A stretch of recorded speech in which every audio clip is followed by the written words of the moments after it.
आणि आम्ही आता सोबळावर लढतोय. मैत्रीपूर्ण लढत आमची आहे. पण तुमच्याकडनं काही रिस्पॉन्स देण्यात आले नाही. 15 दिवस वाट बघितली, विश्वास ठेवला. बोललो ना, विश्वासघात झाला. हो. आता मागच्या कॅबिनेटच्या वेळेला सीएम साहेबांशी दादा भुसे आणि मी बोललो. शिंदे साहेब त्यांचे माझं त्या ठिकाणी बोलणं झालं. दादा भुसे पण त्या ठिकाणी होते. झालं ना आमचं बोलणं. त्यानंतर आमचं फोनवरही बोलणं झालं. पण मी त्यांना आकडा सांगितला आणि त्यांनी जो आकडा सांगितला त्याच्यामध्ये खूप मोठा फरक होता. मी त्यांना म्हटलं 25-30 पर्यंत आम्ही जागा देऊ शकतो. ते म्हटलं नाही आम्हाला 45-50 जागा पाहिजेत. पण ते आम्ही देऊ शकत नाही ना. परत राष्ट्रवादीचे लोक आले ते आमचे सगळे समीर भुजबळ वगैरे आलेले होते. त्यांनी पण ती सुरुवातीला सांगितलं 35 जागा आम्हाला द्या.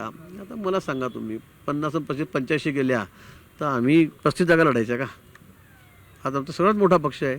आमचे आमदार या ठिकाणी 77-78 आहे. त्यामुळे हे काही जमलं नाही आणि म्हणून आम्ही वेगवेगळे लढलो.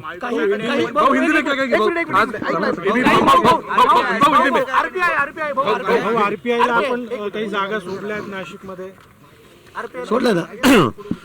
आरपीआय आठवले साहेबांचा गट आमच्या सगळ्यांच्या सोबत आहे. मला वाटतं आता ते सगळं मी तर इथे नव्हतो. मी आता बाहेर गावून आलो या ठिकाणी.